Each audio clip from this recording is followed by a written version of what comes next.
नमस्कार साथियों। मैं अनीता श्रीवास्तव आपका हार्दिक अभिनंदन करती हूँ। श्री महर्षि वेद व्यास द्वारा रचित महाभारत के 29वें अध्याय में आज का प्रसंग है कश्यप जी का गरुड़ को हाथी और कछुए के पूर्व जन्म की कथा सुनाना। गरुड़ का उन दोनों को पकड़कर एक दिव्य वट वृक्ष की शाखा पर ले जाना और उस शाखा का टूटना। उग्र सवाजी कहते हैं, निषादों के साथ एक ब्राह्मण भी भार्या सहित गरुड़ के कंठ में चला गया। वह दहकते हुए अंगार की भांति जलन पैदा करने लगा। तब आकाशचारी गरुड़ ने उस ब्राह्मण से कहा, द्विश्रेष्ठ, तुम मेरे खुले हुए मुख से जल्दी निकल जाओ। ब्राह्मण पाप परायण ही क्यों ना हो, मेरे लिए सदा अवध्य है। ऐसी बात कहने वाले गरुड़ से वह ब्राह्मण बोला, यह निषाद जाति की कन्या मेरी भार्या है, अतः मेरे साथ यह भी निकले। गरुड़ ने कहा, ब्राह्मण, तुम इस निषादी को भी लेकर जल्दी निकल जाओ। तुम अभी तक मेरे जठराग्नि के तेज से पचे नहीं हो, अतः शीघ्र अपने जीवन की रक्षा करो। उग्र सवाजी कहते हैं, उनके ऐसा कहने पर वह ब्राह्मण निषादी सहित गरुड़ के मुख से निकल आया और उन्हें आशीर्वाद देकर अभीष्ट देश को चला गया। भार्या सहित उस ब्राह्मण के निकल जाने पर पक्षीराज गरुड़ पंख फैलाकर मन के समान तीव्र वेग से आकाश में उड़े। तदंतर उन्हें अपने पिता कश्यप जी का दर्शन हुआ। उनके पूछने पर अमेयात्मा गरुड़ ने पिता से यथोचित कुशल समाचार कहा।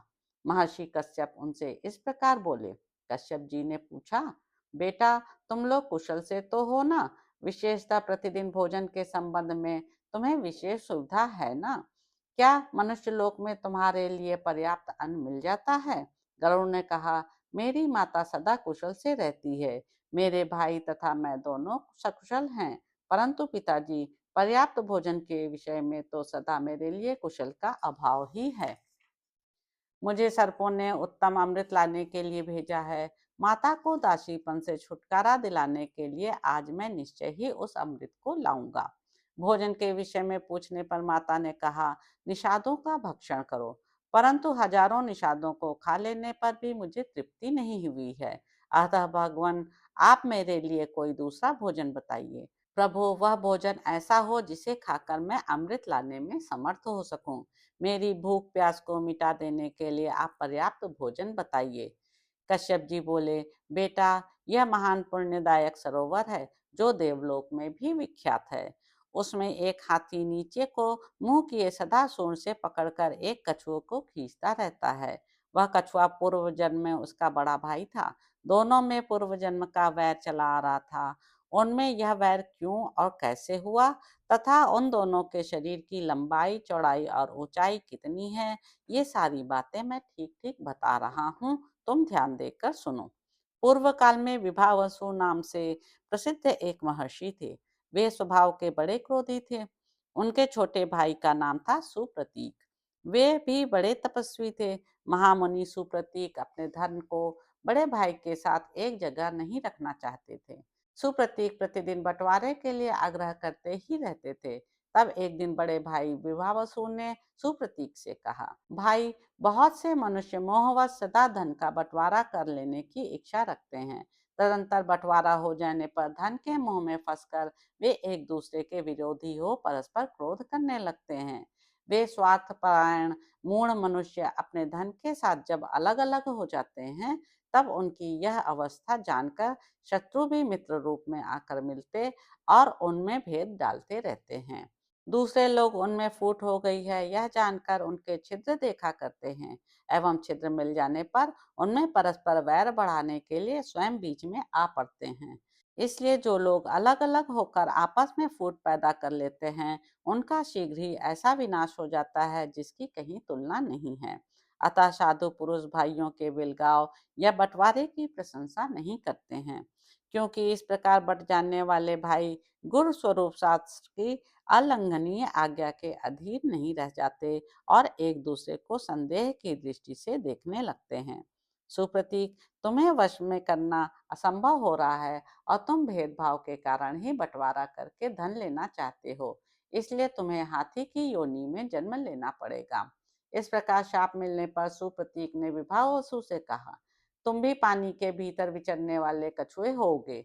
इस प्रकार सुप्रतीक और विभावसु मुनि एक दूसरे के शाप से हाथी और कछुए की योनि में पड़ रहे हैं। धन के लिए उनके मन में मोह छा गया था। रोष और लोभ रूपी दोष के संबंध से उन दोनों को तिर्यक योनि में जाना पड़ा है। वे दोनों विशालकाय जंतु पूर्व जन्म के वैर का अनुसरण करके अपनी विशालता और बल के घमंड में चूर हो एक दूसरे से द्वेष रखते हुए इस सरोवर में रहते हैं। इन दोनों में एक जो सुंदर महान गजराज है, वह जब सरोवर के तट पर आता है, तब उसके चिंघाड़ने की आवाज सुनकर जल के भीतर शयन करने वाला विशालकाय कछुआ भी पानी से ऊपर उठता है। उस समय वह सारे सरोवर को मथ डालता है। उसे देखते ही यह पराक्रमी हाथी अपनी सूंड लपेटे हुए जल में टूट पड़ता है तथा दांत, सूंड, पूंछ और पैरों के वेग से असंख्य मछलियों से भरे हुए समूचे सरोवर में हलचल मचा देता है। उस समय पराक्रमी कच्छप भी सिर उठाकर युद्ध के लिए निकट आ जाता है। हाथी का शरीर 6 योजन ऊंचा और 12 योजन लंबा है। कछुआ 3 योजन ऊंचा और 10 योजन गोल है। वे दोनों एक दूसरे को मारने की इच्छा से युद्ध के लिए मतवाले बने रहते हैं। तुम शीघ्र जाकर उन्हीं दोनों को भोजन के उपयोग में लाओ और अपने इस अभीष्ट कार्य का साधन करो। कछुआ महान मेघ खंड के समान है और हाथी भी महान पर्वत के समान भयंकर है।